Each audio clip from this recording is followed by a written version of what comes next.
Meus irmãos, por favor, abramos as Bíblias no tema proposto para este trabalho. Segunda carta escrita pelo apóstolo Paulo à igreja em Corinto. Capítulo 4, versículo 17. Mas eu convido vocês para lermos 3 versículos, do 16 ao 18. Amém, meus irmãos? Enquanto vocês encontram o texto bíblico, quero louvar a Deus por estar aqui pela primeira vez, aqui na Assembleia de Deus em Rio Largo. Louvar a Deus pela vida do anjo dessa igreja, pastor Arnóbio. Pastor, é uma alegria, viu? Conhecê-lo pessoalmente. O senhor é muito simpático. Deus abençoe o senhor, todo o corpo de obreiros que lhe ladeia. Os irmãos, sintam-se todos saudados em nome de Jesus. Louvar a Deus pela vida de Fabrício, nosso irmão Fabrício, que entrou em contato conosco. Deus abençoe, Fabrício. Louvar a Deus também pela vida do presbítero Anderson Góes. Acertei? Deus abençoe o senhor. Uma alegria de conhecer grandemente toda a mocidade, toda a Madril aqui reunida nesta noite. Sintam-se todos saudados em nome de Jesus. Louvar a Deus pela vida da minha esposa, a irmã Jaqueline, que me acompanha. Deus abençoe, filha, grandemente. É uma guerreira, irmãos. Gente viaja, eu não gosto de viajar sem a minha bênção. Eu só viajo, ela só não vai comigo se ela estiver muito doente. Mas eu louvo a Deus pelo esforço da irmã Jaqueline. Deus abençoe, filha, você grandemente. E também o nosso irmão Aleph Eufrásio. Ele veio do Alto Sertão da Paraíba para conhecer vocês aqui. De onde ele mora para João Pessoa é 7 horas.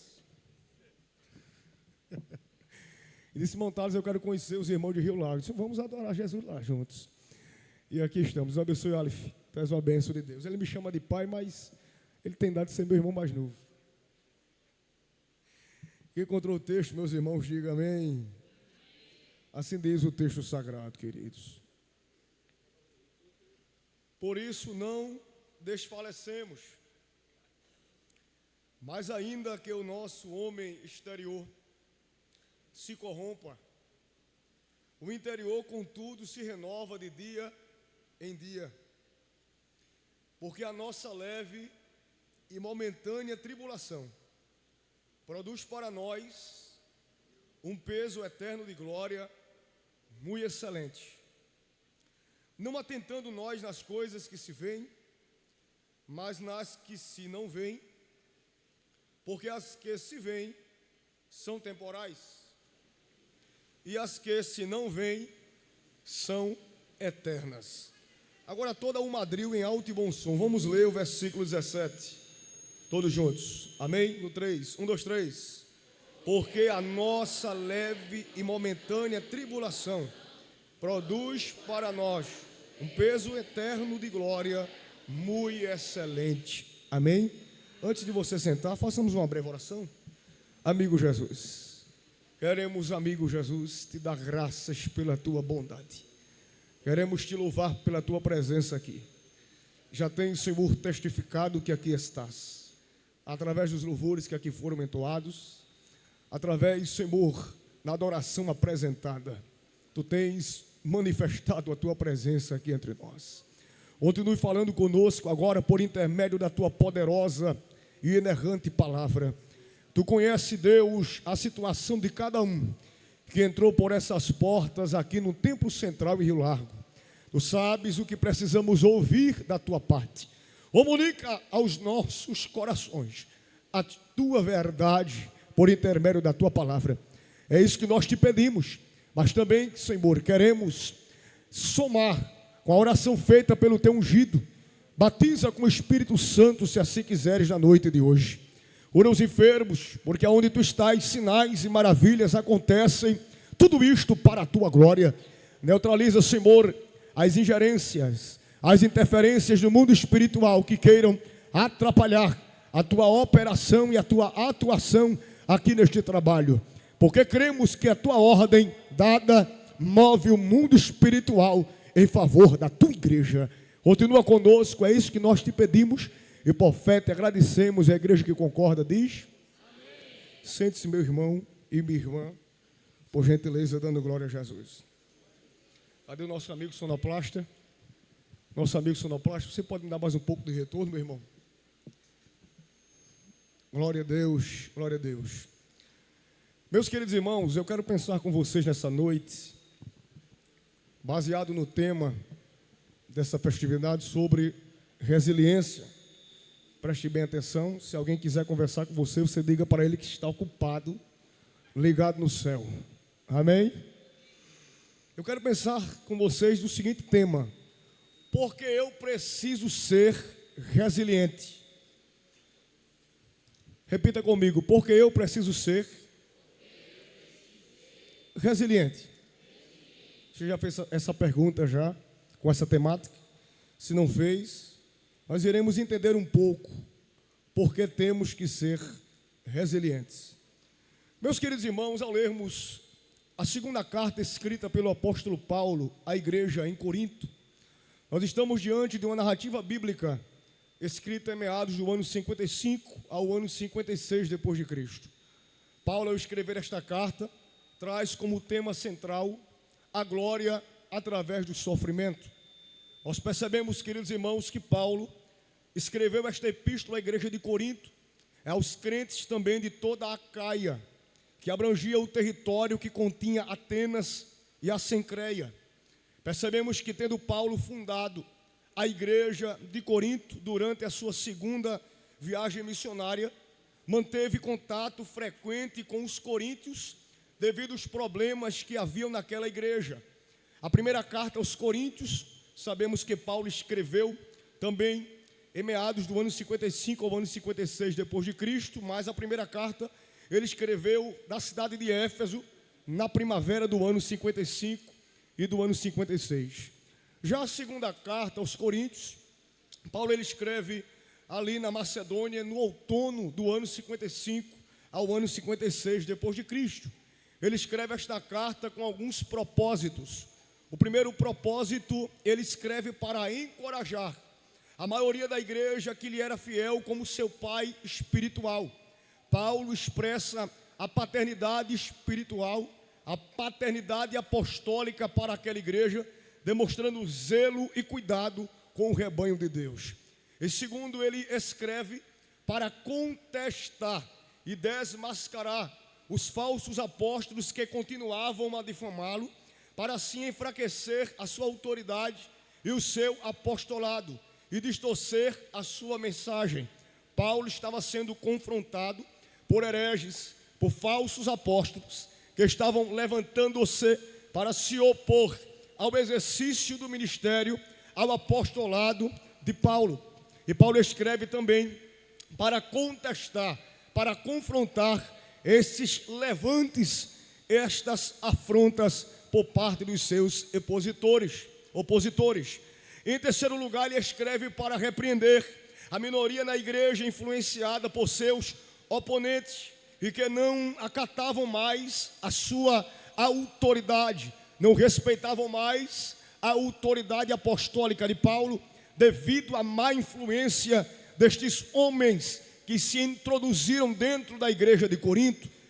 É uma observação interessante aqui eu faço nessa introdução, é que Paulo escreve aqui para reafirmar a sua integridade e a sua autoridade apostólica em relação àqueles homens, e esclareceu os seus motivos e os advertiu contra estas demasiadas rebeliões.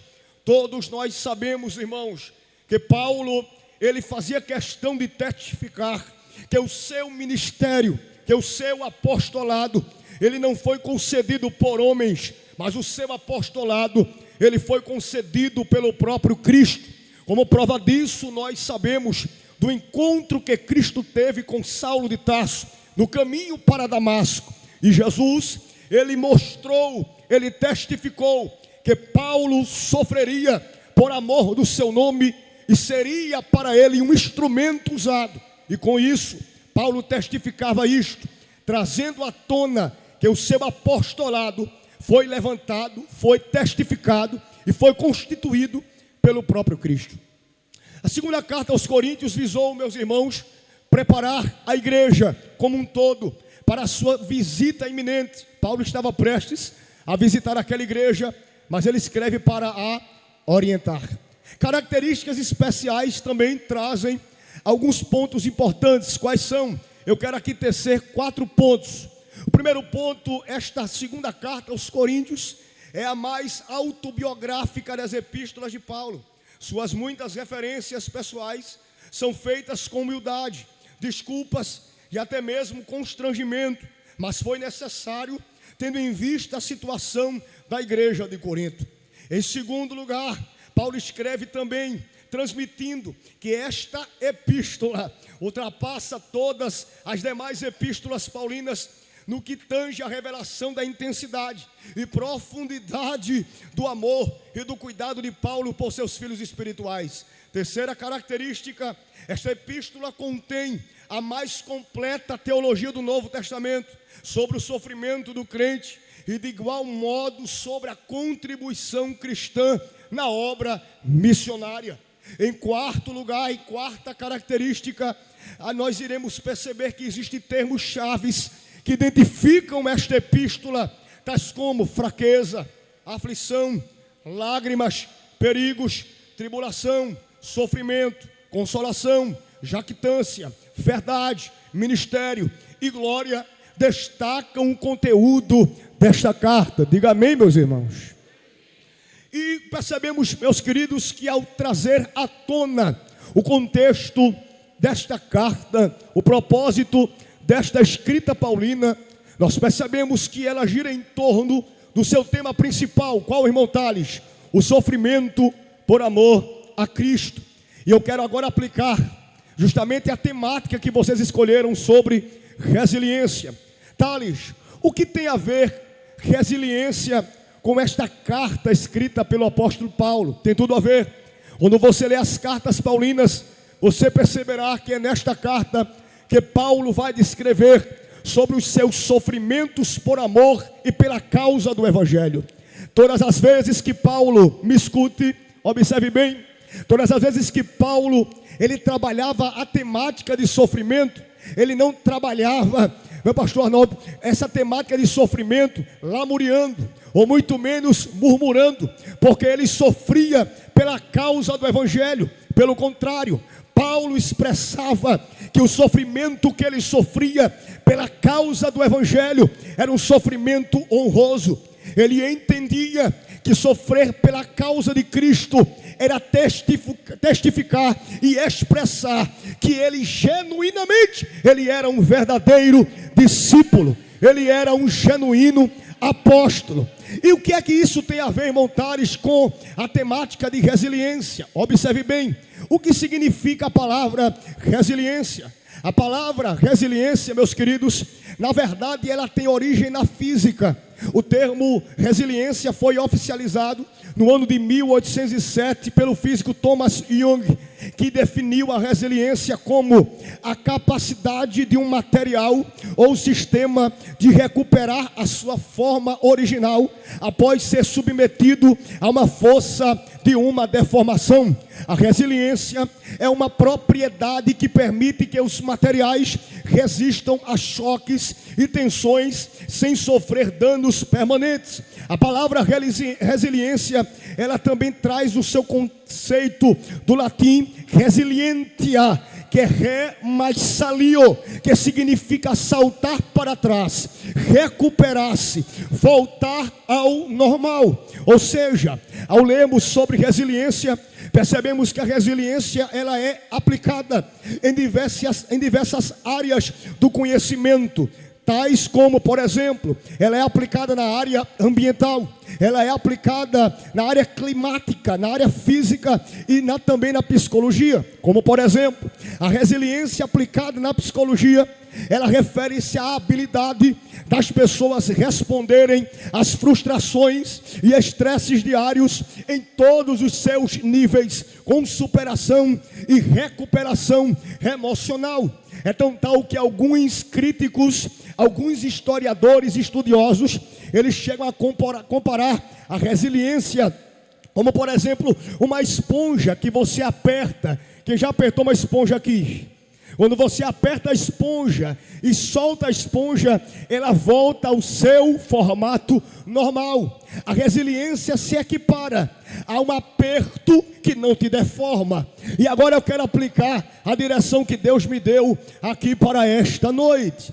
Se a resiliência é apertar, a resiliência é pressionar sem deformar, eu entendo que a minha geração, ela não pode se deixar se modelar pela prensa e pelos apertos do sistema de Corinto, ou do sistema vigente, ou do sistema odierno. Observe bem o que Deus tem para nos comunicar aqui nesta noite em Rio Largo. Nós que somos verdadeiramente pentecostais, genuinamente cristãos, nós não podemos usar as pressões do sistema como desculpa para me desviar dos átrios ou da casa do Senhor. Ao lermos sobre resiliência aplicada para a igreja, nós nunca vimos hoje, queridos obreiros, tantas pessoas se desviarem da casa de Deus e colocarem desculpa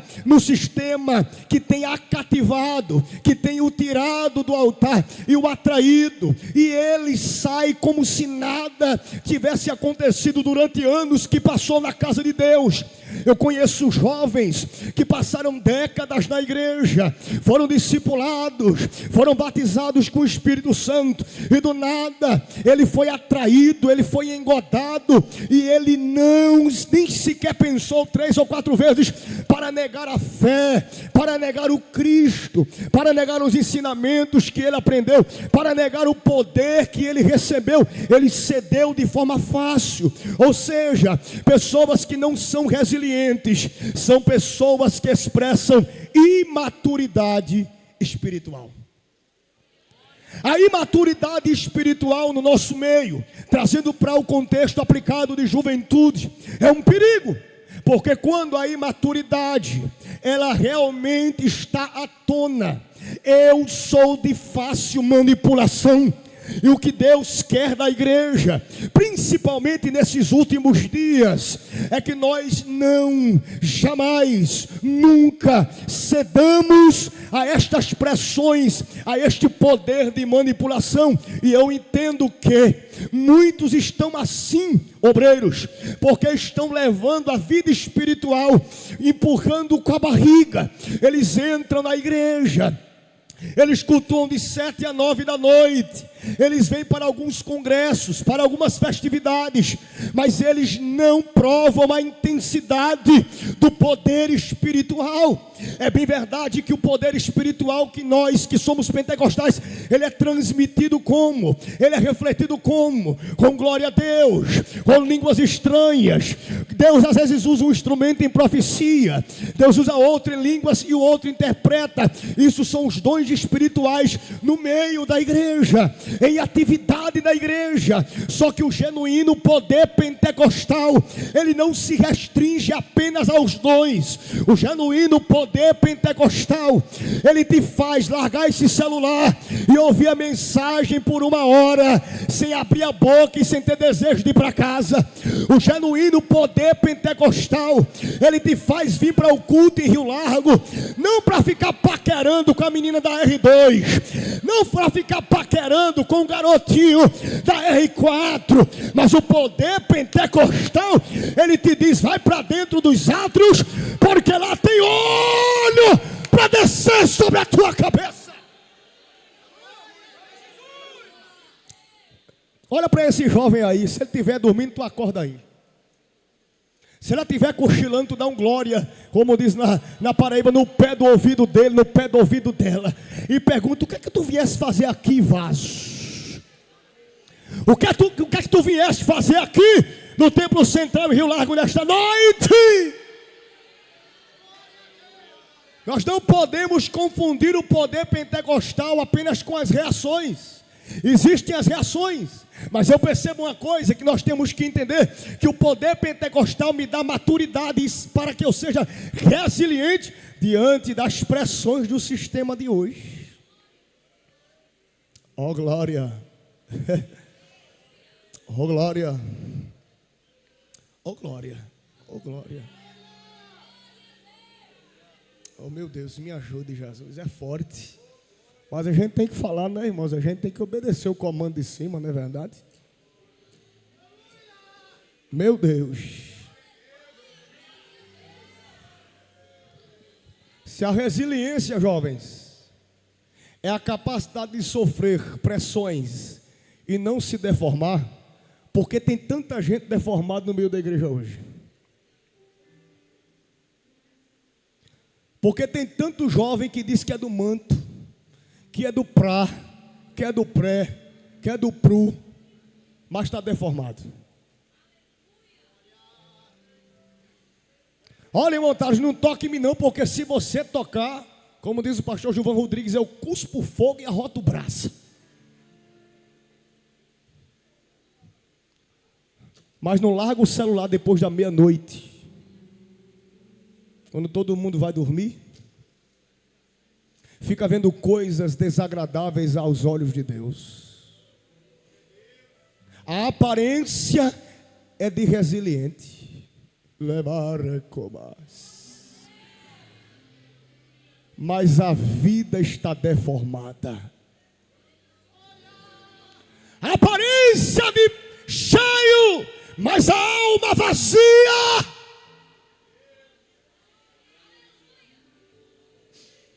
E Deus te trouxe aqui nesta noite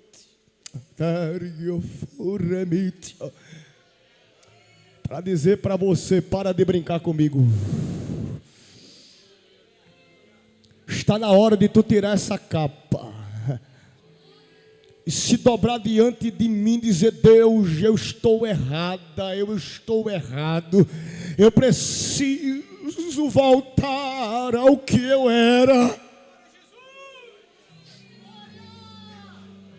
Eita Deus, te dobra diante de Deus agora, nesta noite.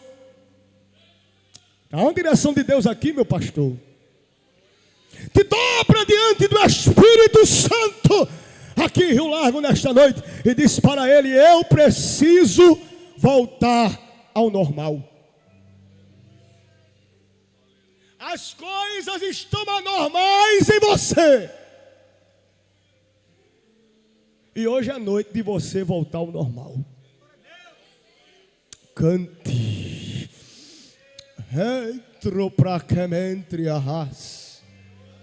Teu coordenador não te conhece como o teu Deus te conhece. Tua mãe não te conhece como o teu Deus te conhece. O teu parceirinho, o teu companheiro de congresso e de conversa não te conhece como o teu Deus te conhece. Eu vou dizer uma coisa aqui que meu coração está compungido para dizer: Deus realmente quer usar a nossa geração, mas Deus não vai forçar para que nós sejamos disponíveis. O desejo de Deus é que sejamos jovens disponíveis para voltarmos ao normal, para voltarmos a usufruir do genuíno poder espiritual, para que nós tenhamos a maturidade devida para sermos resilientes no tempo de hoje. Deus está alertando e vem alertando a sua geração por intermédio de profetas, por intermédio de pregadores, por intermédio de ensinadores, de obreiros, de pastores. E parece que quanto mais nós somos alertados, menos nós nos esforçamos para nos disponibilizar para sermos usados pelo Espírito Santo e para voltarmos à condição normal. A deformação, diga comigo, a deformação tem prejudicado a vida espiritual de muitos jovens. Agora você vai dizer para você mesmo, mas diga assim: eu vou voltar ao normal. Feche os olhos e diga mais uma vez, batendo no seu peito, diga: eu vou voltar ao normal.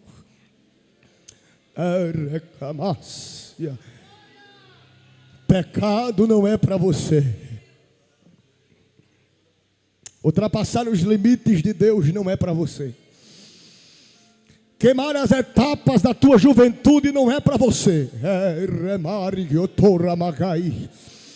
O que Deus tem para ti são tesouros das escuridades. Meu Deus, eu estou sentindo a presença do meu amigo Espírito Santo aqui nesta noite. Eu vou dizer o que ele me diz, Thales. Os tesouros estão abertos para serem liberados aqui nesta noite em Rio Largo. Só se tu crê no que eu estou pregando e pela palavra tu estás entendendo. Levanta uma de tuas mãos aos céus e diga para o Pai, diga para Deus: eu estou disponível para voltar ao normal. Eu estou disponível para voltar a ser firme. Eu estou disponível para voltar a ser ativa na tua obra, Senhor. Eu vou voltar ao normal. Diga para Ele, vai.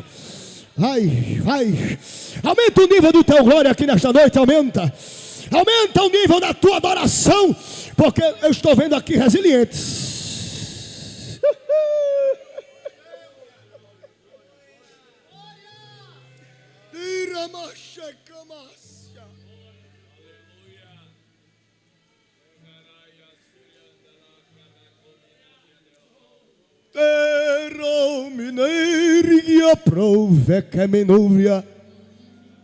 Deus está passando em revista a juventude aqui nesta noite. E está dizendo para ti: há tempos que eu queria ter uma conversa séria contigo. Há tempos que eu queria ter uma conversa séria com a tua intimidade. Tu não estás percebendo que há tempos eu quero voltar para aí, mas não consigo por causa da impureza, por causa do desleixo. Mas olha o que o Espírito te diz nesta noite: eu vou fazer uma limpeza em ti. Ah, como Deus visita a intimidade de muitos aqui nesta noite. Os irmãos me ajudem em oração, mas eu tenho que falar. Deus está visitando a intimidade de muitos que estão aqui nesta noite e te trazendo para a realidade. Ele está te tirando da tua vida de ficção científica. Ele está te tirando do país de Alice das Maravilhas e está te trazendo para o campo de guerra, dizendo para ti: moça, desperta, rapaz, desperta, homem, desperta. Resilientes. Quem está comigo, levanta a mão para adorar, vai. Resiliente. Ei, Ramás. Vamos dar um brado hoje, bem forte aqui dentro de Rio Largo. No 3 você vai dar um brado e vai dizer assim: eu sou resiliente. Quem entendeu, diga amém. 1, 2, 3. 1, 2, 3. Eu vou dizer e você continua. O diabo quer te derrubar mais. A prostituição quer te tirar do altar mais. A ideologia de gênero quer mudar a tua concepção mais. A visão de comportamento social quer te transformar mais. A impureza quer entrar mais. Alguém manda ultrapassar as etapas, mas eu sou jovem na casa de Deus, casarei na casa de Deus, porque eu sou resiliente. Eita, eita glória.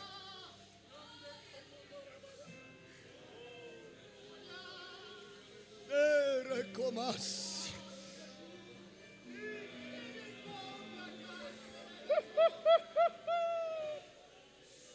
Eita.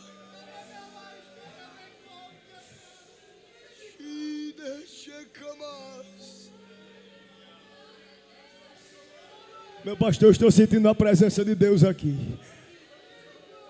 Eu sinto um quebrantamento na minha alma.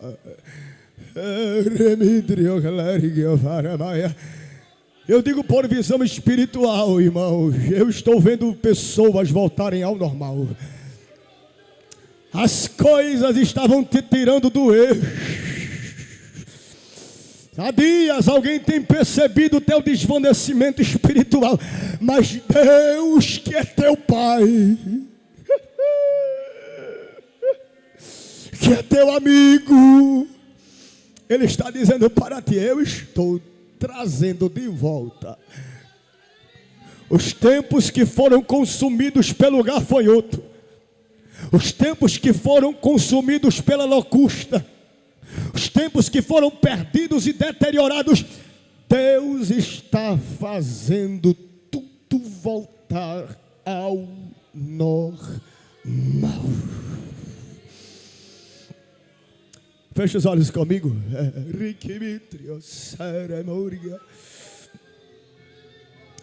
Tem um hino interessante que eu também gosto de cantar quando Deus me dá a direção. Feche os olhos.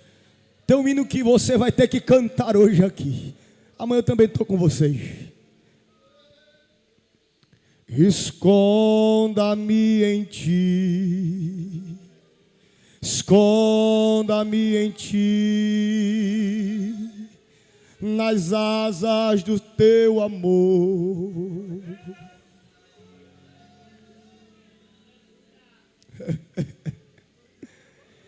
Esconda-me em ti, esconda-me em ti, nas asas do teu amor.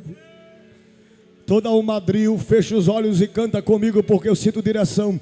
Esconda-me em ti, esconda-me em ti, nas asas do teu amor.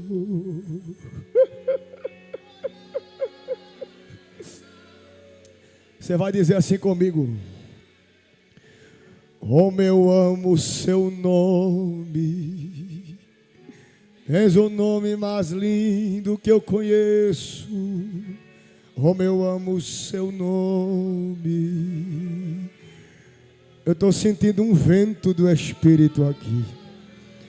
Como eu amo o seu nome, tens o nome mais lindo que eu conheço. Como eu amo o seu nome. Eu estou sentindo algo sendo acendido aqui. É para subir. Qual é o som? Qual é o som de quando Deus desce na terra? Qual é o som? Qual é o som? Qual é o som? Qual é o som de quando Deus? Olha os resilientes reagindo. Eu estou ouvindo cadeias quebrando aqui. Eitro, Senimitria, Eitrio, Sauria.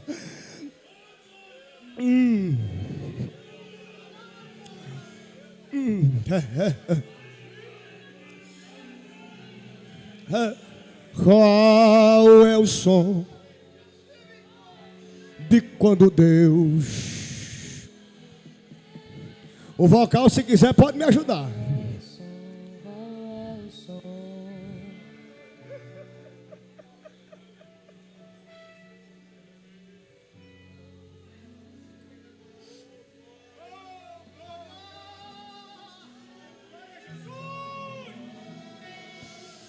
Deus está movendo as coisas aqui.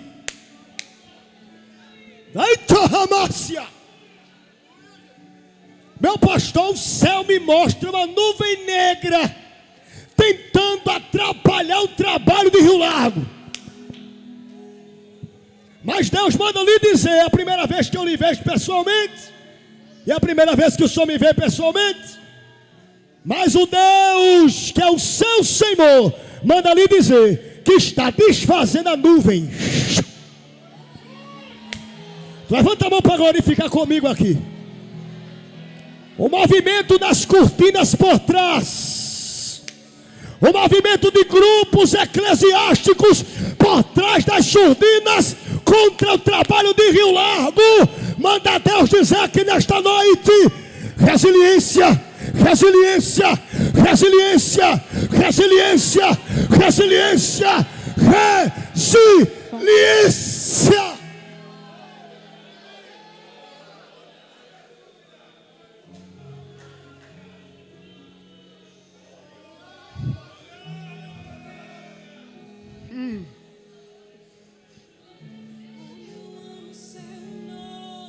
Por que eu preciso ser resiliente, Thales? Porque para a minha vocação, meu ministério, seu ministério produtivo, eu preciso entender que eu padecerei sofrimentos. Mas os sofrimentos são processos. Os sofrimentos, eles não são para sempre. Capítulo 4, versículo 1, Paulo afirma que não desfalece por causa da misericórdia. Olha aí. Ele está dizendo: eu não parei. Eu não paro por causa da misericórdia. Eu não recebi aquilo que eu merecia.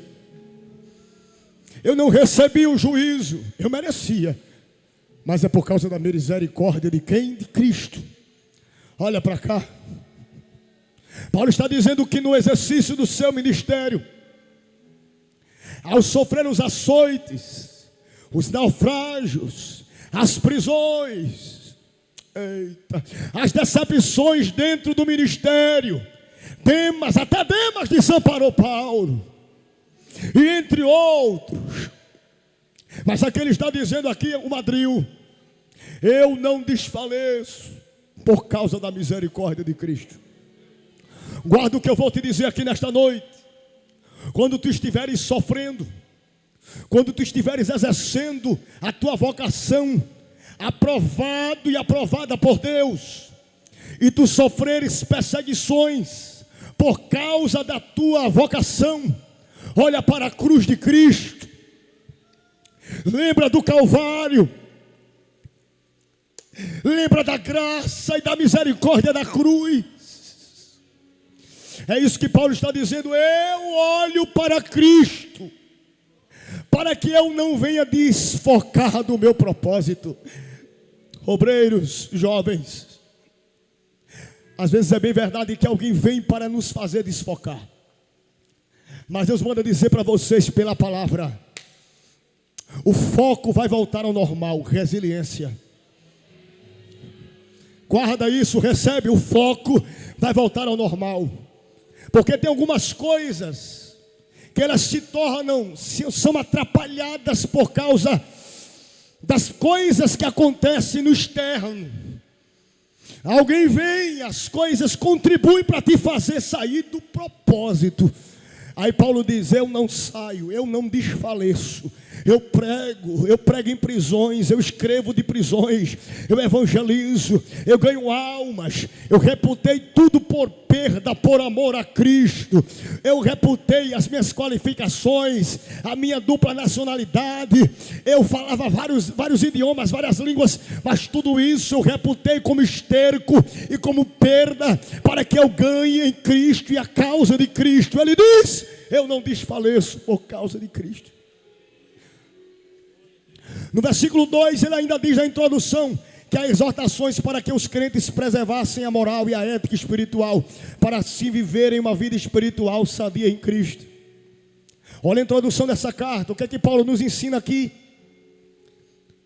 Que aquele que é resiliente, ele não negocia algumas coisas para se beneficiar em cima de alguém. Ele mantém a ética, ele mantém a moralidade, ele não sobe em cima de outro, ele não esmaga o nome de outro, ele não humilha outro para sentar no seu lugar, ele não tira outro da cadeira para sentar na sua posição. Paulo diz: sejamos éticos. Diga comigo: o resiliente, ele é ético. Quando o resiliente expressa ética, ele está demonstrando que verdadeiramente Cristo opera nele. Porque quando eu tenho ética espiritual, quando eu tenho moralidade ministerial, eu entendo o meu tempo. Olha para cá. Se eu não preguei ainda no Impacta Jovem da região 1, vai chegar um tempo que Deus vai cumprir esta promessa. Se Ele fez, aguarda o tempo, porque Ele vai cumprir. Não, mas porque tem alguém pregando, tem alguém cantando há muito tempo, e há muitos anos eu estou aqui cooperando e não tenho oportunidade para pregar naquele evento, para cantar naquele evento. Tenha calma, tenha ética. O resiliente entende que ele não precisa barganhar, ele não precisa humilhar. Eu não vou humilhar o irmão Anderson para sentar no lugar dele, eu não vou humilhar o irmão Fabrício para sentar no lugar dele. Pelo contrário, o resiliente entende: se está, é porque é o tempo de Deus. Se está, é porque Deus colocou ele ali. Se ela está, é porque Deus colocou ela ali. Ética, moralidade. Irmão, se você pudesse imaginar o que tem de gente furioso para sentar no lugar que Deus te colocou para sentar. Mas tu já pensou que por mais que tente não consegue? Sabe o que é que está te fazendo ficar aí? Não é porque tu é muito, não é tu é boazinha, não é porque tu é bonzinho, não. É porque apesar das tuas misérias, apesar das tuas fraquezas, diante de Deus tu tem um coração sincero e quebrantado. E Deus te mantém na posição porque tu ainda mantém a ética. O resiliente tem a ética. O resiliente tem a moralidade. Ele diz: não podemos andar com astúcia e jamais devemos falsificar a palavra de Deus. Olhe bem para cá e repita comigo: eu não vou falsificar a palavra de Deus. Pode ser mais forte e diga: eu não vou falsificar a palavra de Deus. Irmãos, venhamos e convenhamos. Vocês estão percebendo o que está acontecendo no Brasil, não? Se você der uma volta, você vai ver a agonia que é. Eu louvo a Deus, pastor Arnaldo, porque essa igreja é a igreja da palavra. Eu louvo a Deus. Mas, irmãos, tem lugares, irmãos, que o pregador tem para pregar, a oportunidade para pregar, de 20 para as 10, 10 e 15, depois de 3 horas de hino. E outra coisa, às vezes tem alguém que diz: não prega assim não, não prega dessa forma não, fica no padrão. Cuidado para não gritar muito, para não falar muitas línguas estranhas. Mas eu não consigo não, meus irmãos. Eu sou meio, nesse negócio aí, eu sou meio desobediente, pastor, porque quando o fogo desce, as línguas estranhas saem da boca. E a palavra é pregada como ela deve ser pregada. O pastor Zé Carlos nos ensina isso. Mas vivemos um tempo de falsificação da palavra de Deus. Um tempo que os pregadores do banquinho são mais requisitados do que os pregadores da cruz. Os pregadores do pega-pega, do receba-receba, do toma-toma, da chave, do travesseiro ungido, da bola de fogo no teto da igreja, são mais valorizados do que aqueles que anunciam o Calvário, a cruz de Cristo. Oh, glória! E eu sou de um tempo, eu sou assembleante menino, e nos cultos, nos canaviais, que eu sou do engenho, sou natural do engenho. Nós íamos para os cultos dos canaviais, os nossos presbíteros, os meus presbíteros que dirigiam o trabalho, eles não tinham muita letra não, não tinham muito conhecimento não, mas pregava Jesus, e Jesus operava. O seu tempo não lhe dava acesso ao conhecimento, e mesmo não tendo o conhecimento teológico que nós temos hoje, eles pregavam Cristo, e Cristo operava. Jesus batizava, Jesus curava, os sinais de Deus eram evidenciados. Para você ter ideia, eu vou contar aqui, ele está com cerca de 83 anos. O irmão Tião, o irmão Sebastião, ele era analfabeto, ele era cortador de cana, plantador de banana, feirante. Para você ter ideia, ele cria tanto no poder de Cristo, que ele sentiu um desejo, meu pastor, de aprender a tocar violino. E ele ia para os cultos no Engenho Paraíso, em Pernambuco, porque eu sou pernambucano, mas eu moro na Paraíba há 13 anos, no Engenho Paraíso, em Pernambuco. Ele começou a ouvir a pregação do presbítero, dizendo que Jesus era professor, que Jesus ensinava, que Jesus dava habilidade, que Jesus dava uma orientação. E ele começou a orar e dizendo: Jesus, se tu és tudo isso que esse presbítero está pregando, eu quero aprender a tocar violino. Olha para cá. O irmão naquela época tinha os seus 70 anos, analfabeto, comprou um violino. Está sendo gravado aqui, eu sei disso, por isso que eu estou falando. Ele pegou aquele violino e começou a levar para a igreja, e pegava e ficava tocando desafinado, e aquela luta toda, e a gente dizia: irmão Tião, esse violino aí está desafinado. Aí ele dizia assim: mas eu acredito que um dia eu vou aprender a tocar. Meu irmão, todo culto ele levava o violino, e o presbítero: Jesus ensina, Jesus ensina, Jesus ensina. Tu crê que ele ainda ensina tu tocar alguns instrumentos diferentes? Aí ele pegou aquele violino no culto, quando menos espera, ele puxou aquele violino, ele limpava tanto, era um tanto cuidado naquele violino, chega, iluminava, brilhava. Aí ele pegou, quando ele pegou, ele conseguiu dar uma nota. Aí a gente disse assim: meu Deus, irmão Tião acertou uma nota. Aí quando ele desceu, ele acertou outra nota. Aí o presbítero percebeu, aí começou a cantar o hino. Firme, firme, firme nas promessas de Jesus, ó Cristo. Firme, firme, sim, firme nas promessas de Jesus. Irmão Tião estava como, irmãos?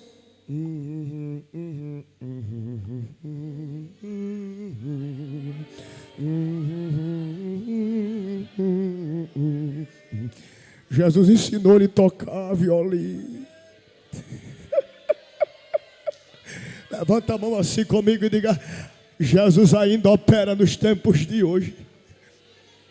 Diga mais forte, levanta a mão comigo, crente, e diga: Jesus ainda opera, ele ensina nos tempos de hoje.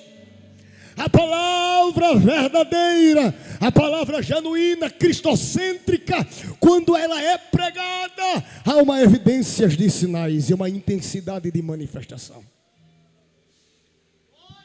O resiliente, ele tem que entender que ele precisa ser resiliente para segurar o bastão. Sabe por quê? Olha bem para mim. O pastor que está aqui na minha retaguarda, um dia ele não estará mais aqui.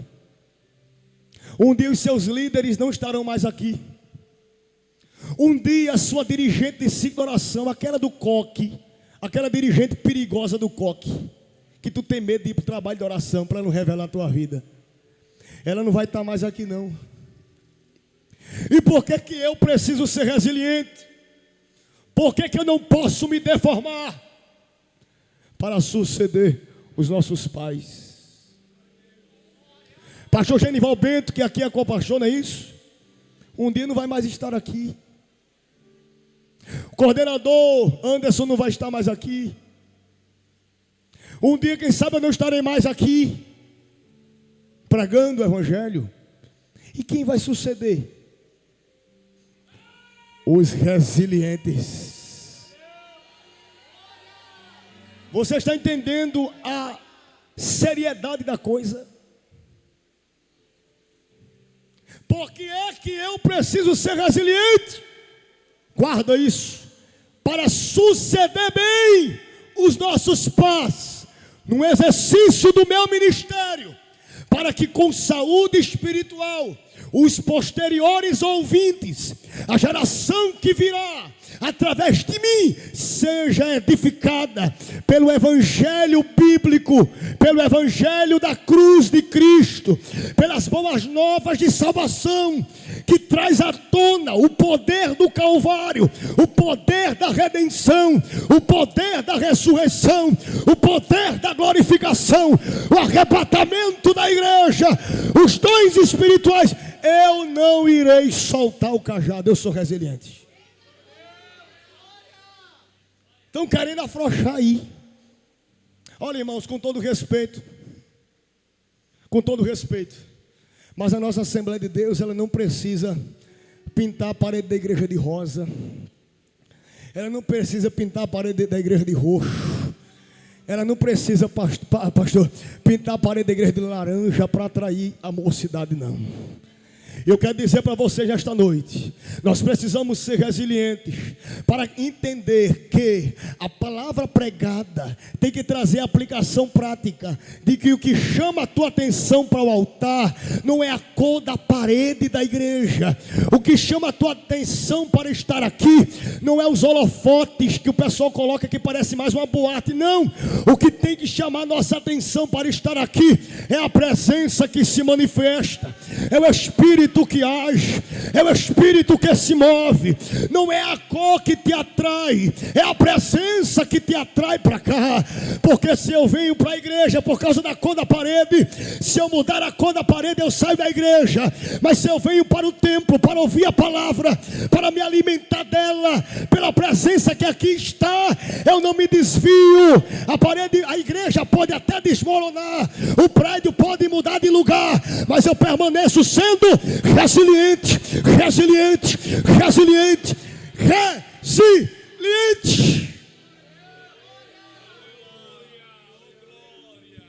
Para concluir,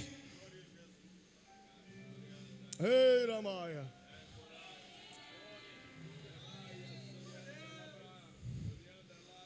irmão, Jesus está aqui, irmão. Eu estou me sentindo como se eu tivesse João Pessoa pregando.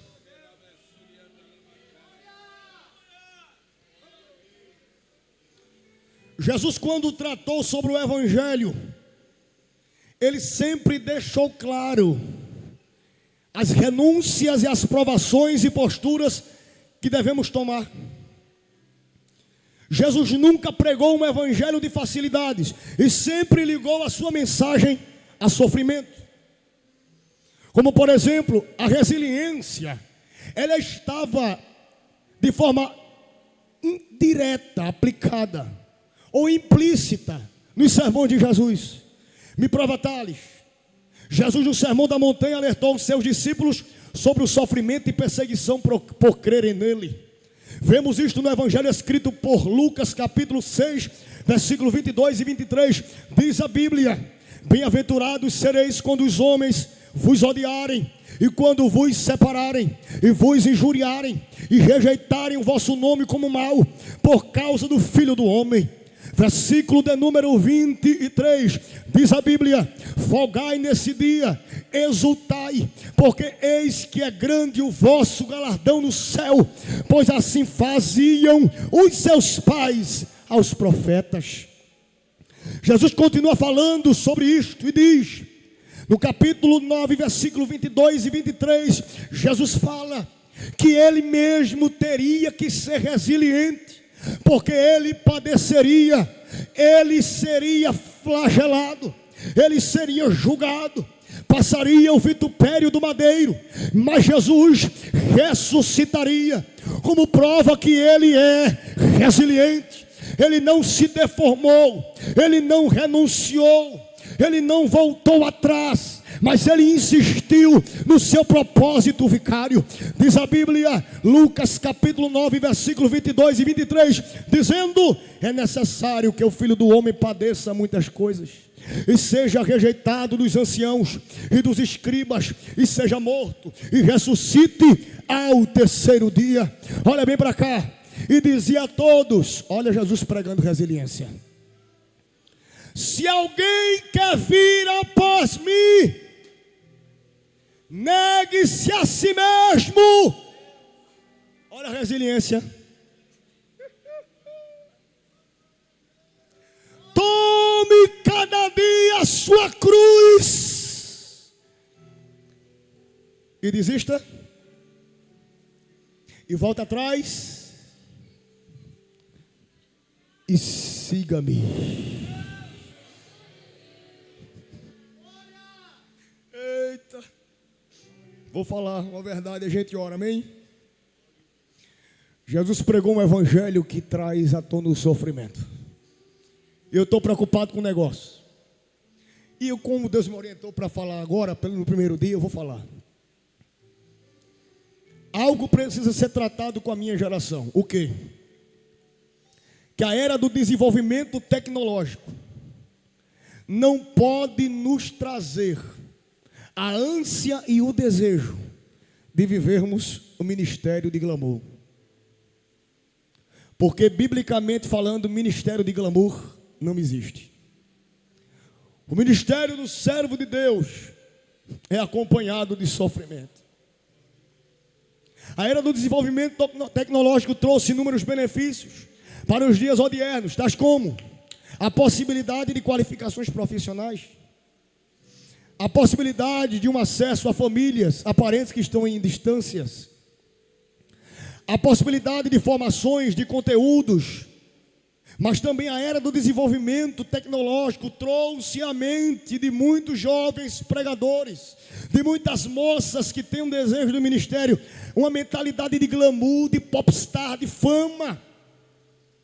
E o resiliente, ele entende que o ministério para ele é muito além de uma curtida no Instagram. Olhe para cá, o resiliente entende, irmão Anderson, que o ministério para ela é muito além do que seguidores das redes sociais. Nós não podemos, jovens, trazer à tona este escopo deturpado de uma visão de evangelho glamuroso, porque biblicamente falando, nós sofremos e por isso somos resilientes.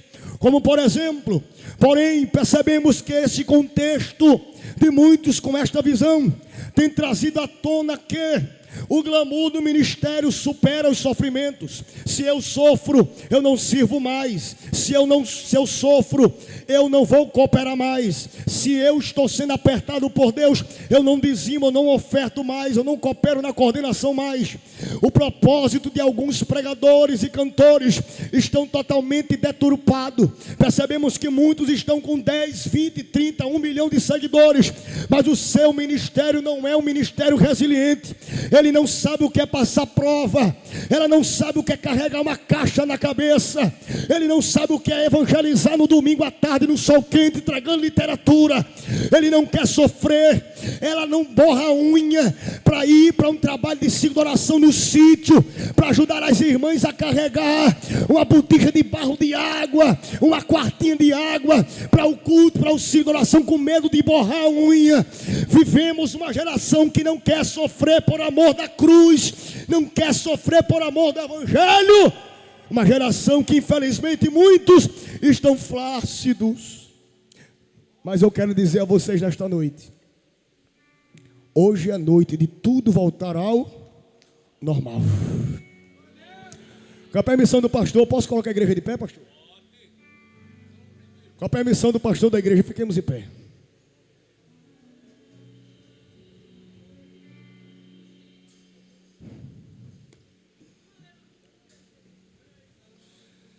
Irmãos, é muito bom pregar com o tempo. Glória a Deus. Alguns convites que eu vou fazer aqui. Observe bem. Quem me escuta, diga amém. O primeiro convite, eu quero que você fique aí em oração, porque eu quero aqui na frente agora, em nome de Jesus, todos vocês que estão afastados da igreja, todos vocês que estão andando por um caminho diferente. Gente, não é hora de você rir ou de conversar agora não. Olhe para cá.